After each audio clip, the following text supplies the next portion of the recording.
배관 때문이라는데요. 스프링클러 배관이 쉽게 부식돼서 생겨난 구멍으로 물이 샌 것입니다. 주민들은 규격보다 이 얇은 배관을 사용한 것이 문제라고 지적을 하는데요.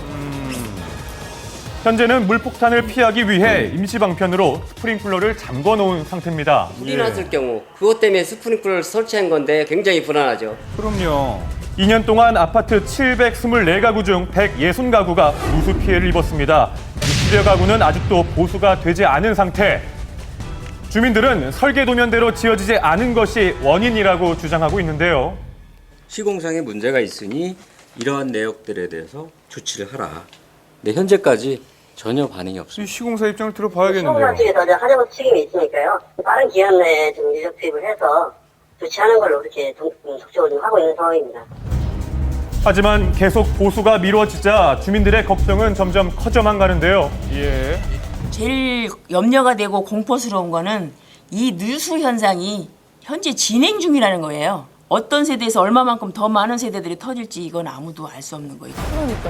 하루빨리 문제가 해결돼 더 이상의 추가 피해가 없기를 바랍니다. 아이들을 위한 놀이용 종이집이 오히려 아이들의 안전을 위협하고 있습니다. 아이고. 최근 엄마들 사이에서 인기를 끌고 있는 놀이용 종이집. 아이들이 자신만의 공간을 만들어 정서 함양에 좋다고 하면서 아이와 엄마들에게 반응이 아주 뜨거운데요. 네. 그런데 이 종이집 때문에 아이가 다치는 사고가 발생하고 있습니다. 어떻게 된 일일까요? 그저 평범해 보이는 종이집이 한순간에 위협적으로 돌변했다는데요. 절단면이 얼굴 이렇게 눈 아래쪽에 이렇게 긁혀가지고 여기서부터 여기까지 다 긁히고 조금만 위쪽을 다쳤더라면 실명까지 될 수 있었다는데요. 2달이 지났지만 아직도 상처가 남아 있습니다. 아이는 종이집을 드나들다가 문에 얼굴이 부딪히며 긁힌 것인데요. 절단면을 만져보니 제대로 마감 처리가 되지 않아 절단면이 매우 통바퀴처럼 거칠었습니다. 굉장히 날카로워요. 종이집 문과 창문에 절단면이 노출돼 있어서 아이들이 드나들며 긁힐 위험이 높을 것 같았는데요. 예. 그렇다면 이 절단면의 위험성 어느 정도일지 절단면에 단단한 채소와 과일을 긁어봐니 그렇게 상처가 나는 것을 볼 수 있습니다. 예. 그만큼 날카롭다는 거죠.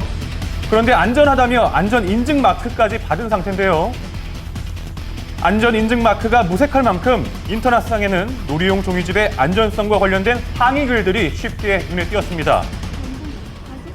해당 제조업체를 찾아가 입장을 들어봤는데요.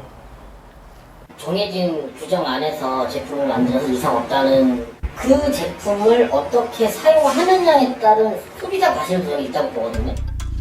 자, 제품 설명란에 주의사항을 저렇게 고지할 만큼 제조업체 측에서도 그 위험성에 대해서는 인지를 하고 있는데요. 애기가 해야 되잖아요. 애기가 어떻게 주의를 해요. 3세 아이한테 사용자 과실이라는 표현을 쓴다는 게 좀 말이 됩니까? 장난감은 아이들이 마음 놓고 안전하게 가지고 놀 수 있도록 제작돼야 할 것입니다. 그럼요. 앞으로는 좀 더 엄격한 기준으로 아이들이 안전하게 놀 수 있기를 바랍니다.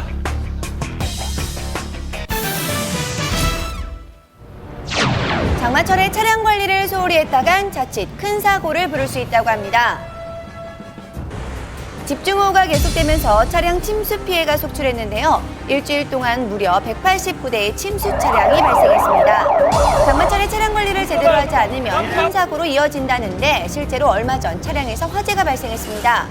그 원인은 바로 엔진룸에 있었는데요. 관리가 안 돼 잔뜩 쌓인 먼지가 장마철 습기와 만나 화재로 이어진 것입니다. 언제가요? 요새 자동차들은 다 전자제어, 컴퓨터하고 배선하고 연결됐거든요.